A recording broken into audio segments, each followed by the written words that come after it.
яки нәрсәләр, нинди мәгълүматларыбыз безнең бар, җыелган әзрәк шулар белән таныштырасым килә. Бу мәгълүматлар инде урыс телендә җыелган иде, безнең инде менә яңалыкларда ишеткән идем, КФУ тарафыннан инде милли телдә, ягъни татар телендә дә фәнни эшләрне яклау, хокукы алу турында дигән әле кичә генә караган идем. Шундай эш алып барыла, ләкин инде бүгенге көнгә кадәр әле барса да урыс телендә булырга тиеш, фәнни хезмәтләр, фәнни чыгышлар. Шуңа күрә дә инде мин бик тырыштым аны урыс теленә тәрҗемә итеп, дөрес итеп ясарга һәм хәзер инде киресенчә аны кире татарчага матур итеп тәрҗемә иттеришем тәкатем җитеп бетмәде инде. Булдырган җирен инде булдырдым, булдырылмаган җирен кайбер җирләрен урысча. Минем мондагы кайбер таблицалар булыр, алар инде урыс телендә, шуңа күрә аптырамассыз. Һәм инде шушы чыгышта булган мәгълүматлар ниләр әзерләүдә инде фәнни җитәкче җитәкчем Азат Габдулхак улы Мөхәммәтшин инде пединститут дибез инде кичә безгә билгеле булган. Шуның инде укытучысы, доктор педагогик наук инде шул ярдәм итте һәм аңа да рәхмәтләрне белдерәм. Шулай ук инде сезгә рәхмәтләр, хөрмәтле безнең әмирләребез, устазларыбыз, галимнәребез, дөньяви булсын, дини булсын, һәм инде укучыларыбыз. Инде барыбыз да шушы мәҗлестә инде Аллаһның рәхмәтенә ирешсәк иде, һәм дә инде файдалы гыйлемнәр алсак иде. Мәгълүматларга килгәндә инде тарихларга инде иң беренче безнең ислам диненә бәйле мәгълүматлар инде иң төп чыганак булып Ибн Фатланның хезмәте тора, һәм шушы хезмәттә булган кайбер әйберләргә тукталып китәсем килә башта. Бу хезмәттә бит инде Алмаш ибн Илтуар яки Алмас ибн Илтуарның мөэминнәрнең әмире Муктадирдән, аңа динне аңлатучылардан, ислам шәригатен өйрәтүчеләрдән торган илчелек төркеме җибәрүен сорый. Ибн Фатлан үзе әйткәнчә, Болгар патшасына бүләкләр тапшыру, хәлифәнең хатын уку, фақихлар һәм мөгаллимнәрне карап тору өчен билгеләнә ди.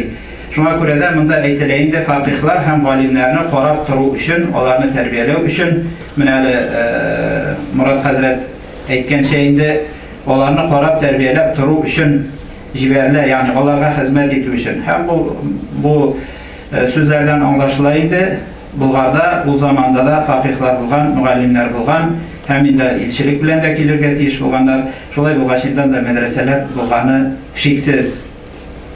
Бу язмада китерелә, угыз төрекләрнең гаскәр башлыгы ди, башка җирләренә барып җиткәнче инде үзенең кул астында кеше гаскәр башлыклары булган Тархан, Янал, аларның ике туганы дигән һәм Илгиздән киңәш сорап әйтә ди. Араларыннан иң хөрмәтлесе һәм дәрәҗәлесе булган Тархан инде җавап әйтә, ягъни шушы илчелекне Болгар җиренә үткәрергәме, үткәрмәскәме алар аркылы.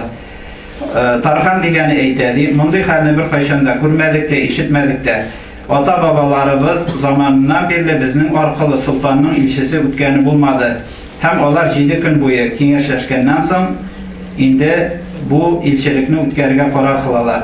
Шушыннан аңлашыла, угыз җирләре аша Багдад ягыннан моңа кадәр бер кайчан да хәлифә яки солтан кешеләре үтмәгән, илчелекләр, мусульман илчелекләре үтмәгән. Шулай булгач инде Булгарга ислам дине башка юллар белән ирешкән.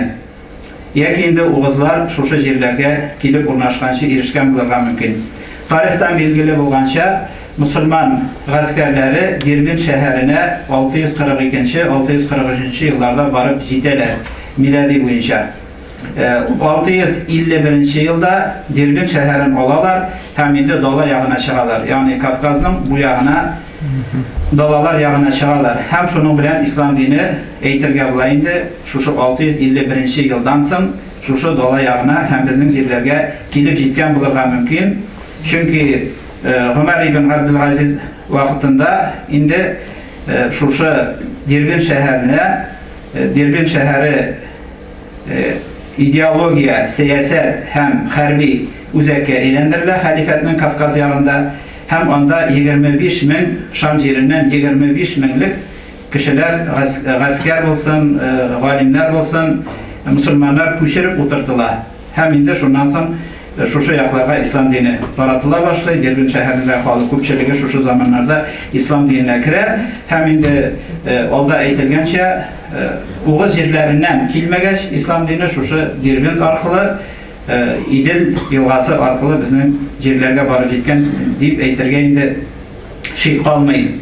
Ибн Фатланның язмаларында әйтелә, башкортлардан берәү, ул инде күбрәк башкортлар турында языла. Чөнки татар дигән аерым бит инде атама ул соң барлыкка килгән, әмма угыз җирләреннән чыкканнан соң ди башкорт җирләре аркылы үттек ди, һәм аларның тәрҗемәчеләре һәм инде юл күрсәтүчеләре башкортлардан була, һәм ул гарәп телен бик яхшы белгән була. Ибн Фатлан аны тәрҗемәче итеп кулланган булса кирәк, чөнки ул башка халыкларга караганда башкортларның гореф-гадәтләре, диннәре турында бик төгәл һәм киң мәгълүматлар китерә.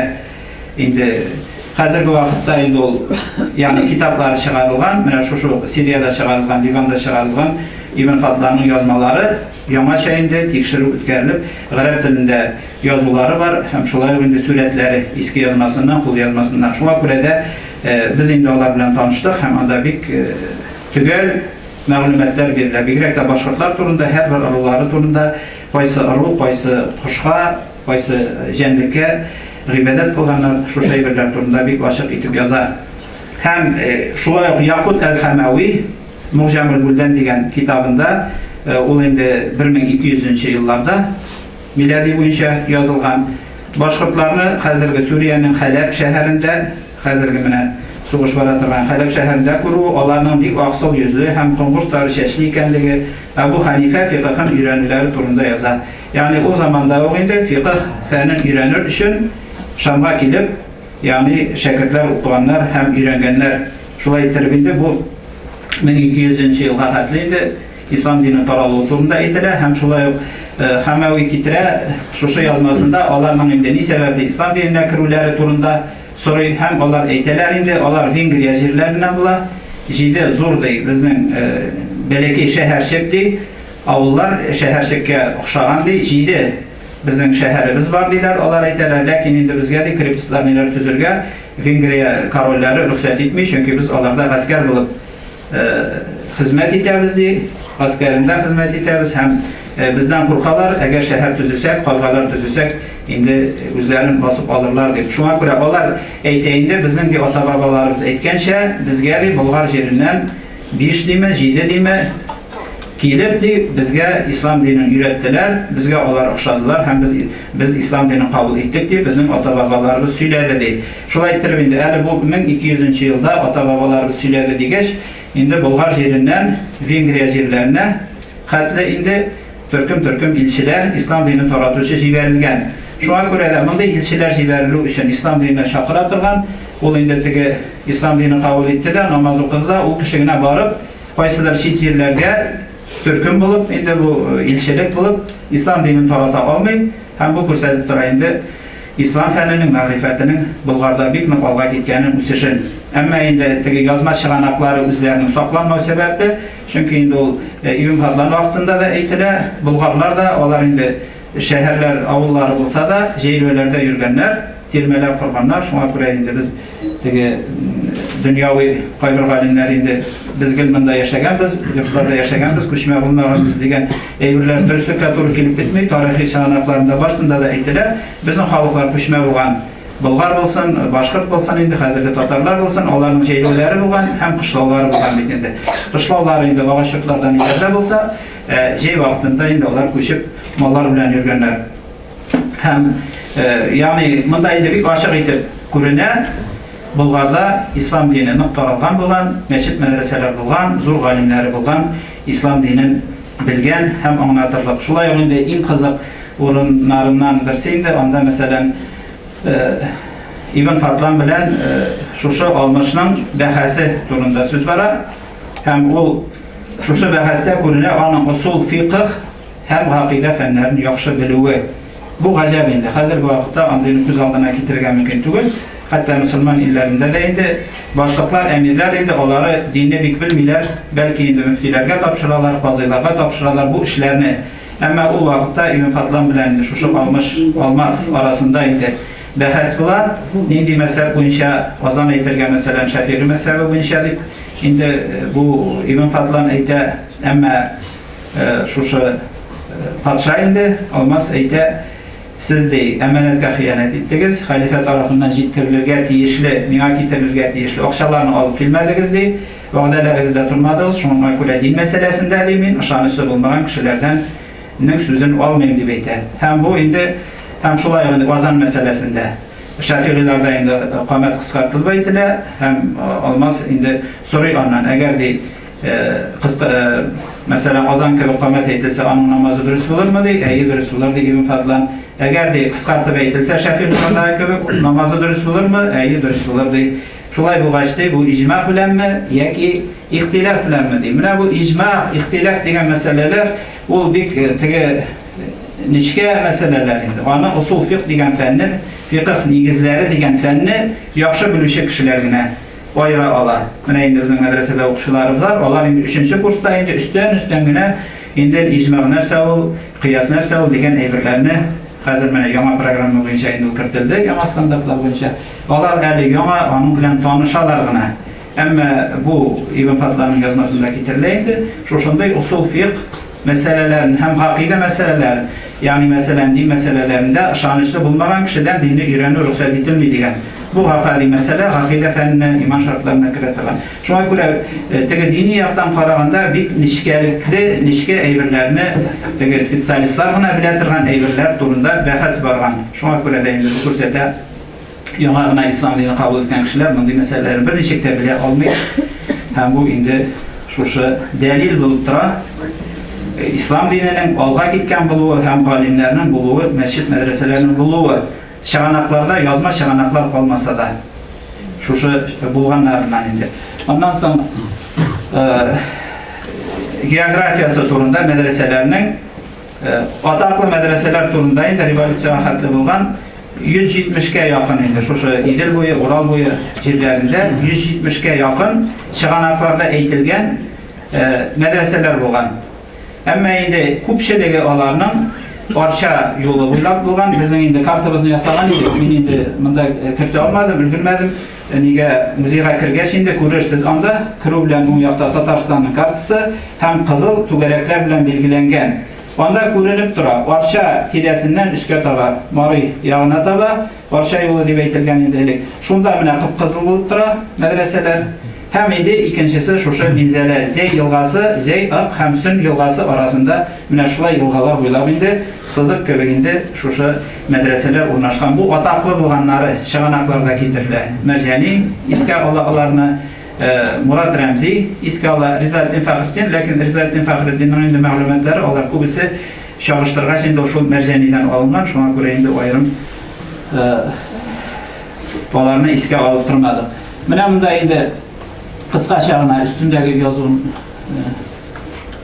Kalisto məktəbə mədrəsə digən Rizaləddin Fəxriddin qazi bolğan vaxtda 1890-cı illərin azağında indi bu 1900-cü illər şamasında Osqarab düşür.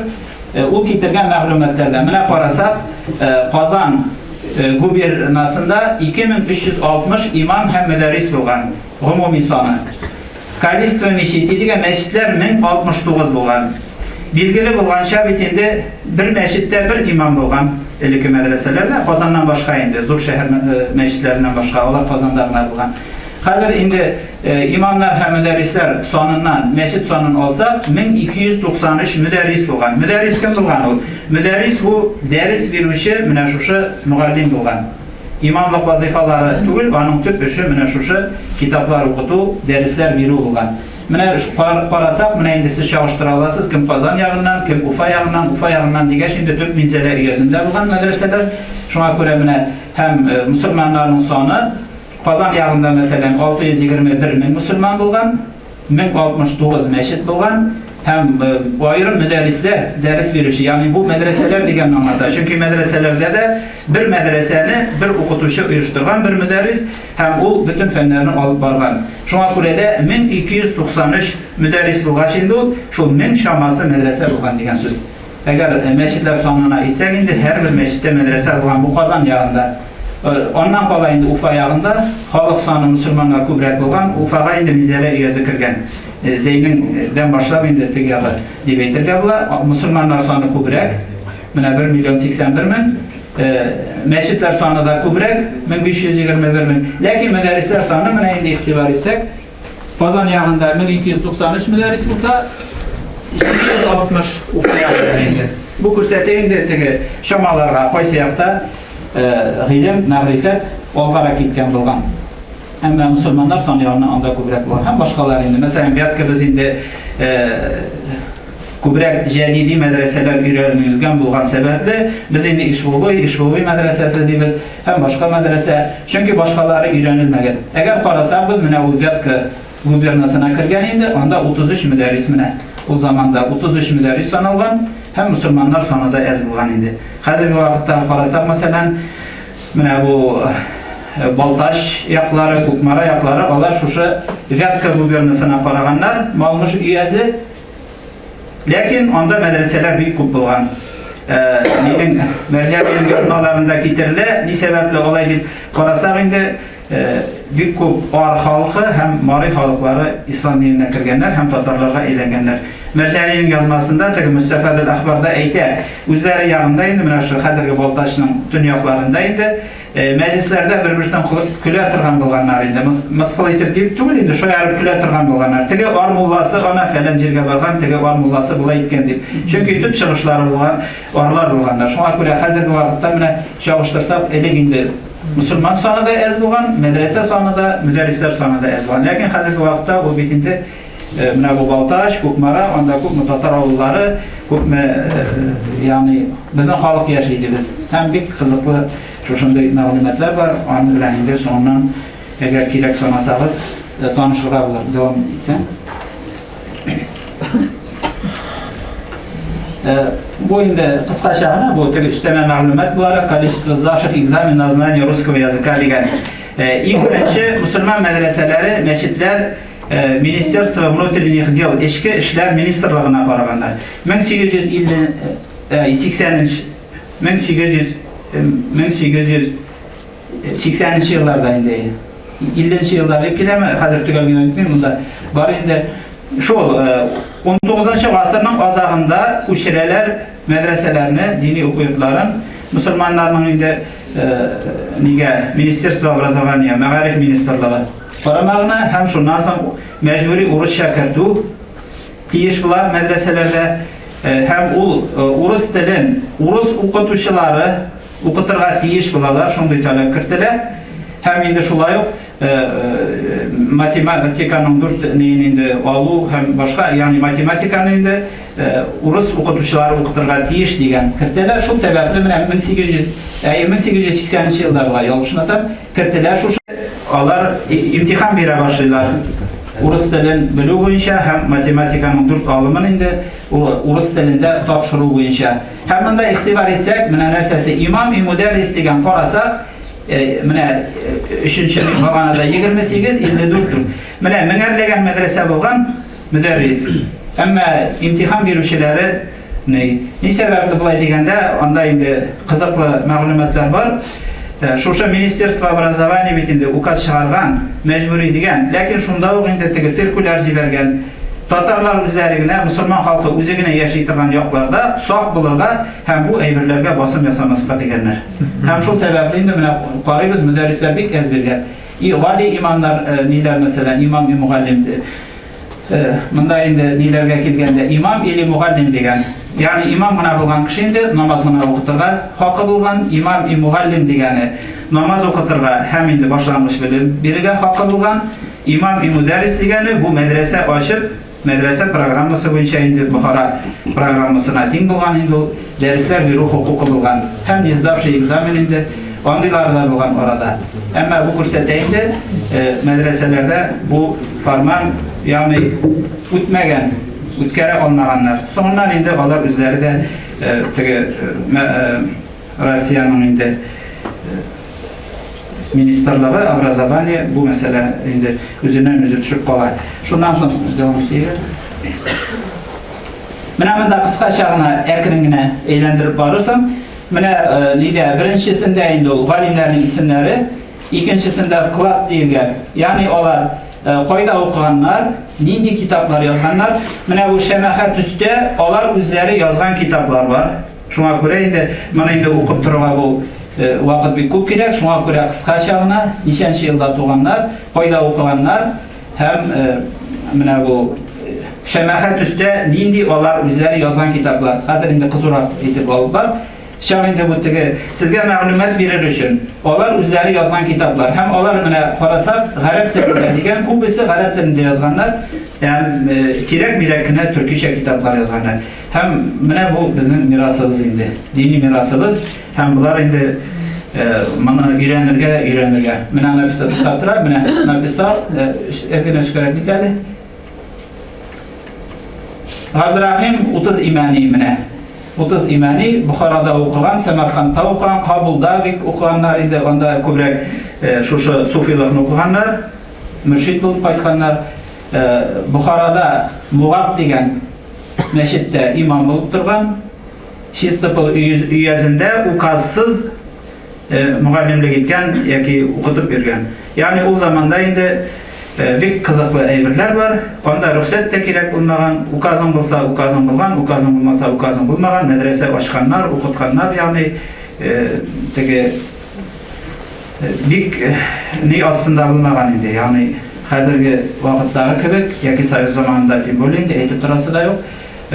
Yani muallim bo'lgan kishi, Buxoroda o'qib qaytgan kishi o'zi agar onun əzərləgə bolsa, mümkünçülüğü bolsa, özü mədrəsə açıb, oxuşular jiyə alsa, mədrəsə açqan həm Buxara sisteması boyunca, Buxarada ötən kitaplar boyunca dərslərini alıb barğan. Mənə indi bunda küpkünə kitaplar yazılıb. Kitaplar deyəndə bu qaybirləri zor kitapda alırğa mümkün, qaybirləri indi alır, Risale deyib atalayında qısqaça şuşu broşuralar, məsələlərə. Həm mənə üstəgiləri na arabskım degan üstəgi kitaplar, ondan sonra astağları mənə Dürtisi, Rişisi na türkskım degan. Отрицал занятия логики и философии. Mənə 30 imani felsefe bilen şugullanını, mantık bilen şugullanını, kelam bilen şugullanını tıygan degan. Hem mercani turunda da şunday bir kızıqlı ayberler var. Bizden indi dünyavi galimler o ayberlerini düşürüp kaldıralar. Eyteler menalar jeditçiler bolgan, olar bizning xalqning Allohga ketuvini tilaganlardi, lekin shu vaqtda olar falsafa degan dunyoviy fanlarni o'qituga bek qarshi chiqqanlar. Ya'ni hozirgi zamoncha olsak, fundamentalistlar bo'lganlar bu masalalarda logikani, mantiqni o'rganishni tiyatirgan bo'lganlar, falsafa, diniy falsafa bilan shug'ullanishni tiyatirgan bo'lganlar, endi diniy fanlarni o'rganishni kerak deb sanaganlar. Hem yastu namazı turunda bir köp yazganlar indi. Mene bu kitaplarda kubisi qaybirsi yazgan indi. Yastu namazın bizning jerde oku kerak mi deb, hem qaybirlari yazgan kelisincha yastu oku kerak deb. Bizning jerde oshir to'lov kerak mi deb qaybirlari indi bizning jerde oshir to'lov kerak deb Buxoroda o'qib qaytgandan so'ng har birisi o'zining mene fanniy xizmatlari indi hozirgacha aytsak, fanniy xizmatlari bo'lgan, hem har bir Buxoroda o'qib qaytgan muallim o'zi madrasa ochib o'zi muallim bo'lgan, ham g'olim bo'lgan. Tez bilan o'tkazsam. O'ng yoqda ana Beyraka madrasasida Beyraka madrasasi mana u yashilni aytadi, o'zini ishga tushib. Bu sizga misollar uchun endi kerak. Mana Beyraka Imomqul degan Orenburg guberniyasida o'qigan endi, bu Buxoroga borgan. Bu müderrisim Tara degan Davlat Voqi ibn G'ali Askar al-Tarawi degan Tara shahrida bo'lgan, ammo Imomqul degan mana через некоторое время поехал в Бухару для изучения астрономии, движения Луны и так далее. После достижения цели по возвращению умер в Кара-Уткол degan жерде o'lgan. Книги и астрономические принадлежности были возвращены наследникам. Некоторые люди из Тара degan shahar var bitinde, Сибирде, купили некоторые бронзовые астрономические приборы, в которых было написано «Васига курсиюху самавати валь арды». Ayatul Kursi'nin birinci ayatı yazılgan bulgan. И поставили в muzeyxana deganlarında Tobolskiyning muzeyine qo'yganlar. Ya'ni eleki medreseler imiş Suğan şubası işitkine namaz o'qib qana tasbih tartib qana o'tirmaganlar, ya'ni astronomiyani da şu Buxoro yerlarida, chunki Biruniylar anda ham boshqalar Xarizmiylar ular bitinde şu Buxoro, Samarqand yerlarida yashaganlar, madrasalar uyushtirganlar, ham bu madrasalarda dunyoviy ilmlarda şu astronomiya gibi fanlar, ham tabiblik gibi fanlarda bo'lgan, ham qo'yib bizning olimlar da endi shu yoqqa borib, o'rganib, o'qib qaytganlar. Kıskaça ötkerim. Dursan. Jadidi medreseler varlıkka gelgençe, indi bütün medreseler de bizim kadimi medrese deyip atalaydı. Hazırki zamança termini bilen etsek, Bulgar devleti zamanından birliğinde şahanakları bulganға göre 8. asırdan 10. asırlarda hem indi 17. yıl revolütsiya hatli, indi bütün medreselerde kadimi sistema boyunca okuganlar hem terbiye alıp barganlar. Bütün jadidi galimler, biz bitinde hazırki zamanda dünyavi galimler öğrenelerinde Mercanini, Barudini, anda Qayyum Nasirini, takimlerini eytirge bula Faiz Xanov mesela, Rizaeddin Fakhriddin bolsun, onlar bütünüsü de kadimi medreselerde. Qaysı özünün otasında okugan, qaysı indi şuşu özlerinin turgan yerlerinde bulgan medreselerde okugan. Hem şu medreselerde üsüp çıkan kişiler olar. Qaybirisi indi Buxaraga barıp g'ilim alıp qaytkanlar, merjaniler hem başkalar. Qayyum Nasiri indi mesela Buxaraga da barmagan. Şulay buluğa qaramasdan olar zor galimler bulganlar. Hem çıganaklarda kitirileydi. Bunda misalına getiririz. Indi Znamenski'nin kitabını belki bilesizdir. Indi soňky arada çıktı. Yamartılıp indi по своей привычке к книге татарин довольно легко выучивается и русской грамоте. Любопытно, что в университетской типографии татары считались всегда одними из лучших работников для местных ученых журналов университета и духовной академии.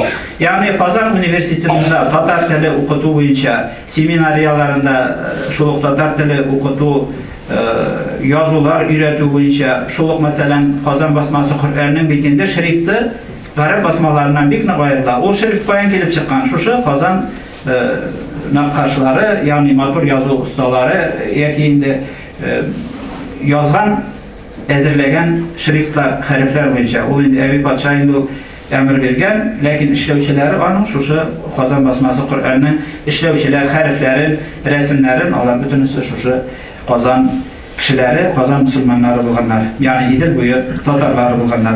Hem indi şulu Qayyum Nasiri türündeydi Sovet zamanında bizge indi ekiyetlerin, minde bir kişiyeni, başkalarını okuydurup öyle bize bir. Ama tekşire başlasan, Qayyum Nasiri mesela onda evirlerine yazmagan, bir derslikler yazgan indi o Tatar tili boyunca hem başkalar boyunca Urus mektepleri için, yaki Tatar Urus mektepleri için. Lakin şulu vakitte Cumhur Hutbeleri degen kitabı çıkkan onun. Mesela imamlar için Cumhur Hutbeleri ezirlegen. Şulay onun Gaqaid İslamiye degen, İslam akidaları, iman şartları, Gaqaid İslamiye degen, yani Garipçe iman şartları turunda kitapları bulgan. Şuna göre deyince bizge bu evirlerini öğrenirge de öğrenirge. Ondaki məlumatlar hem ondaki iler. Biz indi teki şu evirlerini naklap tüplep bütünüsünde öğrenirge tiyiş kılabız indi. İski kadimi medreseler alar indi. Ezra Kuruşça'da okuyup gitsem yaramaz mı ki? Çünkü Tatarça'dan itsem teki экономик пора. Старометодные медресе являлись не только источником просвещения и воспитания татарского народа, но и источником культуры. Музыкальная культура татар до 20 века развивалась в формах устного музыкального творчества. Одну из самых больших и распространенных групп эпических песен представляют бейтлер, мünəccətlер и образцы китабы boyunda, küləb kitabı bu. Как возникло, распространялось и становилось народным это музыкальное и литературное творчество только через старометодные медресе и мектебе посредством их учеников шакирдов. Cemalettin Validi indi galim revolüsiyadan soň indi yazan kitapları var. Medreseler turunda okutu sistemasi nechek bulgan, yaşav sistemasi alardan nechek bulgan. У Китрейда в своей книге некоторые примеры об этом. Даже эпизоды, имевшие значение только для внутренней школьной, мадрасинской жизни, редко оставались без специальной песни. При переписке песен главное внимание обращалось на эстетическую сторону работы. Она состояла в разных украшениях всевозможными красками, для которых и так далее. Кроме того, некоторые из учеников разъезжали со своими песнями по деревням и распевали их, обходя домады. Şulay terminde şu beyitler münəccətlər koyan çıkan medrese şagirdləri jırlap yürü turgan bulganlar, avullar boylap, evilerini jılatıp, onda eytileyindi, eviler jılıylar yedi. Hem olar indi de, olarga sadaka vergenler indi. Hatta resimler yasam, bunlarla eğlendire turgan, ne yasam indi, tortma bilen yürü turgan bulganlar. ул яза инде. Һәм шушыны әйләндереп, мөнәҗәтен җырлаганнар һәм рәсемнәрен инде әйләндерә торган булганнар инде. Һәм инде ди халык бик ярата иде ди. Шулай итеп, менә бу җыр, моң дигән әйбер, алар шул мәдрәсәләрдән, шәкертләрдән чыккан әйберләр. Безнең татарда моң дибез бит инде тәрҗемә ителми торган. Шулай ук, мәсәлән, например, один из самых известных бәйтов Сак-Сук. Мәсәлән, Сак-Сукны беләсез инде әймән. Мәдрәсәләрдә китап киштәсе, Сак белән Сукның бәйтен иштәсе дип башлана. Мәдрәсәләрдә китап киштәсе дигән. Ягъни бу бәйт бит инде ул теге дин турында да түгел, әдәп, әхлак турында. Анасы балаларына каргарга ярамый, ләгънәт кылырга ярамый, һәм шулай ук инде балаларга ата-анасын тыңларга кирәклеге турында. Әмма иң беренче җөмләсе бит инде мәдрәсәләрдә китап киштәсе дип башлана. Һәм моннан күренә инде мәдрәсәнең төп билгесе булып китап киштәсе булган. Китаплар булган. Һәм инде бу галимнәр дә искә алалар. Мәдрәсәгә килү белән ди, аларның кулларына китап тапшырыла иде ди. Сарыф Дидән дигән мәсәлән, Сарыф китабы бу инде башлангыч мәдрәсәләрдә Һәфтия китабы ди. Һәм ул китаплар бит инде теге типография барлыкка килгәнче бөтенесе кулдан язылган. Шәкертләр үзләре күчереп нитеп язганнар, хәлфәләр язганнар, килгән шәкерткә әзер китап биргәннәр. Шуңа күрә дә теге библиотечный фонд дигән мин инде чагыштырдым инде шушы бездәге укыту системасы белән, стандартларда ниләрдә мәсәлән ничек килә безнең компетенциялар инде хәзерге вакыттагы. Һәм бөтенесендә шушы иске мәдрәсәләргә кулланырга була. Үзенчәлеклерәк инде, әмма шул теге китап фонды, мәдрәсәләр булу, тормыш шартлары анда һәм башкалар бөтенесе дә ул заманына күрә мәдрәсәләрдә алдынгы булган. Кешеләр үзләре яшәгән йортларга караганда мәдрәсә биналары, мәчет биналары яхшырак булган, шартлары яхшырак булган һәм шәкертләр дә инде заманына күрә яхшырак ашаганнар дип әйтергә дә була. Менә шу җырлар җырлап нитеп алар инде һәм мәетләргә хәтта мәйет күтәреп алып барырга да шәкертләрне чакыра торган булганнар. Менә хәзерге заманда инде безнең халыкны өйрәтеп булмый. Коръән укырга, Ясин чыгарга, мәдрәсәләргә чират торганнар. Рамазан аенда ифтар кылдырырга мәдрәсәләр хәтта чиратка язылып, кем кайчан бара инде Рамазан ае алдыннан ул бүлеп бетерә торган булганнар. Шуңа күрә дә инде теге бу система, укыту системасы ул автономный булган, мөстәкыйль булган, дәүләт тарафыннан бернинди ярдәм дә алынмаган. Шулай булуга карамастан, камил рәвештә эшләп килә торган автономный, ягъни моны күз алдына китергә мөмкин түгел, бүтән бер җирдә дә булмаган. Менә чагыштырып карыйбыз, үзеннән-үзе халык, ни шәһәрләре булмаган, ни байлары булмаган, ни теге гомумән бернинди система булмаган, үзләре оешып мәчет мәдрәсәләр төзеп, укыту система барлыкка китереп, бөтенесе дә Бухарага барып, кайтып, һәрберсе торган авылларында яки инде чакырылган авылларда мәдрәсәләр оештырып, укыту системасы. Ягъни бер кеше менә шушы бөтен әйберне оештырган. Без әле менә монда бит инде мәдрәсәләрдә бездә дә шулайрак башланды, менә шушындый рәвештә. Һәм ул заманда инде шушы тәртипкә салынган булган. Һәм бернинди түләүсез нисез шәкертләр турында килә инде. Һәркем үзе булдыра алган чаклы садакасын китергән, мәсәлән, устазга эш хаклары дигән әйбер булмаган, ашау-ашату дигән әйбер булмаган. Әле менә безнең Адгамов бар бит әйбит, Габдулла хәзрәт инде диния назаратында да эшләде. Ул сөйли, бабам ди сөйлидер иде, мәдрәсәдә укыган, әле революциягә хәтле бабам ди сөйлидер иде. Мәдрәсәдә укыганнар һәркемгә бит инде кемнең ите бар, итап килгәннәр. Әмма Казанга бөтен итне бергә салганнар. Ул әйтә инде, һәркем ди үзенең итен бауга тагып, бәйләп, Казанга салган. Шулпаны ди бөтен шәкертләргә дә, чөнки барсының да ите булмаган бит инде. Казандагы шулпа ди бөтенесенә дә ди. Бауга бәйләнгән үзеңнең итеңне яңадан инде үзең ашыйсың ди. Менә нинди дәрәҗәдә безнең халык бит инде хәзер киресенчә инде бу әйберләрдән ерак, һәркем үзенә теге баш өстеннән йөри, кешеләр өстеннән йөри дип өйрәтә. Аналары да үзе ишеткәнем бар мәсәлән. Юл бирмә, баш өстеннән йөри дип аналары өйрәтә. Менә монда инде мәдрәсәдә шушындый ул бит аерым теге кемдер карап, надсмотрщик бездәге кебек мәҗбүрләп кычкырып йөри торган кеше булмаган. Үзләре анда булган үзенең казыен билгеләгәннәр шәкертләр. Хөкем итә торган мәсәлән, үзләренең хәлфәләре булган, олырак шәкертләр инде бездәге староста кебек. Һәм алар шуңа буйсынганнар. Шул сәбәпле ул менә дәвам иткән бүгенге көнгә хәтле барып җиткән. benim vaktim biter, hazır mene bugünkü künge hatlı barıp jetiyor durumda. Mene biz 100 yıl indi Sovet zamanında yaşadık, biz dinni bitirdiler, biz hem başkaydık, lakin mene bu eleki medreselerinin neticeli işlevleri arkasında faydalı bulurlar aslında. Bugünkü künge hatlı şu medrese okutu sistemasının neticelerini biz faydalanabız. Hazır.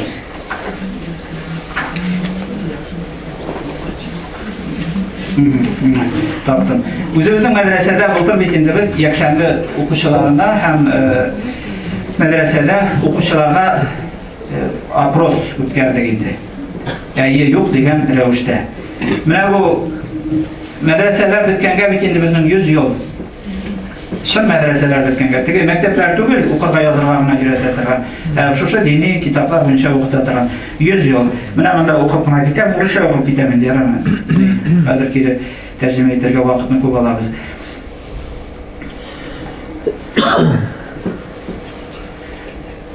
Возможно ли оценка качества образования академических медресе по его влиянию на современное мусульманское население Поволжья деген?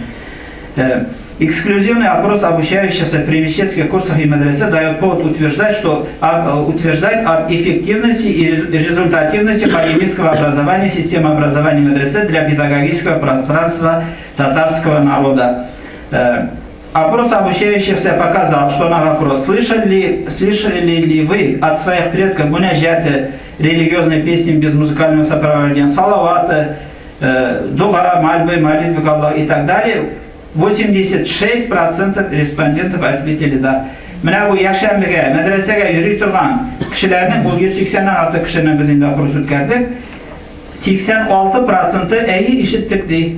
86%. Mene 100 yıl medreselerden yolluğandan sonra işittik değil. Mesela слышали ли вы от своих предков религиозные песни, мünecetler iler, işitkeniz var mı? Umumi münecetler tügül, обучение, знаниях и medrese değil. Medreselerin iler turunda münecet işitkeniz var mı diyeçtin, 67% iyi işitkeniz var diye. Bu gacep bitindi. Yani bizim halk indi irengen, basılıp, nitip, tıkı kursetmişe koşup, dinin de tutarga, edep ahlakını da saklarga, terbiyesinde mene soray başlagaç o şuşu kilip çıkar. 67% yani bugünkü günde de işitkenler, yani bugünkü günde hatta kilip çıkkenlerdir şu medresede, meşritlerde okutulgan evirlerinin neticesi. Şular mesela вопрос. Обучался ли кто-то из ваших предков в медресе? 63% респондентов ответили да. 63% халык bizge yürüyüşü kişi iyi işittim diye evi babaları medresede okuğanın diye. Mene kilip jitken мәгълүматлар. Видели ли вы старые книги арабскими буквами, намазлы, кувшины для омовения, оставшиеся от ваших предков? 88% ответили да. Mene 88% халыкта безнең иске китаплар сакланган, кымганнар кулланганнар, намазлыклар күргәннәр менә 88%. Монда безнең бит якшәм мәктәпләренә, мәдрәсәгә булсын, картлар гына йөрми, яшьләр безнең хәзер килесенчә мәсәлән кичке мәдрәсәләр ниләр, урта яшьтәге кешеләр, картлар юк дип әйтергә була. Совет заманында үскән кешеләр. Слышали ли вы что-нибудь о своей религии, от своих предков, или обучали ли они вас чему-нибудь об исламе дегенге? Монда менә 89%, почти 90% безгә йөрүче кешеләр өйләрендә ишеткәннәр дин турында, ислам турында, дин турында аларның ишетүләре өйләрендә булган. 89%. Һәм инде мондый мәгълүматлар ул инде кызыклы әйберләр. Шушы безнең музейыбыз иншалла инде Кымарткахана дибез инде гәрчә татарча әйтсәк инде шушы әле ул башлангыч кына бит инде әйтик 1300 ел буе килеп барлыкка килгән һәм үскән укыту системасын бит инде мәгарифне сөйләп кенә бетереп тә булмый, теге музей ясап кына да нидеп булмый, башлангычына иншалла инде шушы сәбәп булыр. Безнең инде монда дөньяви галимнәребез дә бар бит инде, бөтенебездә мусульманнар, үзе мусульман түгел, атеист дигән кешеләр дә менә шушы ниләрдән күренә. 80-90% безнең халык инде өендә дин белән таныш, аның бар, үзе атеист дип атаса да дине бар. Шуңа күрә дә инде балаларыбызны тәрбияләр өчен дә хәзрәтләр дә әйтеп китте инде Менә хәзер нигә кергәчтә күрерсез, анда куелган мәдрәсәдә укылган китаплар. Бүгенге көндә мин инде иң соңгы фикеремне генә әйтеп китәм, анда иң азакка. Менә монда кыскача инде учебный распорядок дөнья мәдрәсә, төрле мәдрәсәләрдә төрлечәрәк булгандыр, ләкин менә Мизәлә өязендә Мөхәммәд Кәрим ибн Исхак әл-Мәчдәви дигән мәчет дигән авыл булган, Наратлы дип яңадан атаганнар инде. Әмма бу да менә начар. Авылның исеме мәчет булган, эзлисен юк, картада да юк, нидә дә юк. Яңадан Совет заманында исеме матур түгел дип Наратлы дигән кушканнар да Наратлы дип язып куйганнар. Ул авылда беткән инде. Әмма анда мәсәлән борынгы кабер ташлары бар, гарәпчә язылган, бик оста итеп, матур итеп язылган, башка җирләрдә булмаганча. Һәм бит инде 5нче мөфти Солтанов шул мәчет авылында монда языла инде, Рамзи яза, шул авылдан чыккан булган. Әмма ул авыл хәзерге вакытта юк. Шуңа күрә дә менә буларны өйрәнергә кирәк, белергә кирәк инде. Иске исемнәре менә шул авырлыклар булды. Аннан инде менә бу картада инде сез карасагыз мәдрәсәләр, анда барса да күрсәтелмәгәндер дә, әмма алар инде менә шул Мәрҗәнидә искә алынган, Рамзидә искә алынган китапларда ачыктан-ачык искә алынган, атаклы мәдрәсә булган, Бухарада укып кайтканнар, шушындый китаплар укытылган дигәннәргә күрсәтелгән. Соңыннан инде торалар иншаллах ул тулыландырылыр. Сәгать саннары ниләре буенча әйләндер. Сәгать саннары буенча инде хәзерге менә бу яңа стандартны гына туры килә. Бездә 52 сәгать атнасына, элекке мәдрәсәләрдә инде якынча шамалада 50 сәгать шамасы. Әмма алар инде 6 ай гына укыганнар. Көзгө эшләр биткәннән соң язгы эшләргә хәтле, апрельгә хәтле укыганнар 6 ай. Шул сәбәпле инде аларның уку вакыты инде озаккарак сузылган. 15 ел, иң күп инде хәреф өйрәнүдән башлап, башлангыч мәдрәсәдән озакка хәтле 15 ел. Гадәттә булган инде 20 елга хәтле. Монсы быйбыды инде кыскача гына итеп кит инде. Әйләндер. Иң азактагы фикере монда инде укыту системасына, мәдрәсәләр, мәгърифәт системасына бәйле нәтиҗәләр инде килә. Менә монда булды. Уровень подготовки выпускников академической мәдрәсә намного превышал уровень подготовки выпускников современных мәдрәсә. Безнең әле шәкертләр дә башта киреп күрмәде, көндезгеләрдә кергәч карарсыз, анда китаплар куелган мәдрәсәләрдә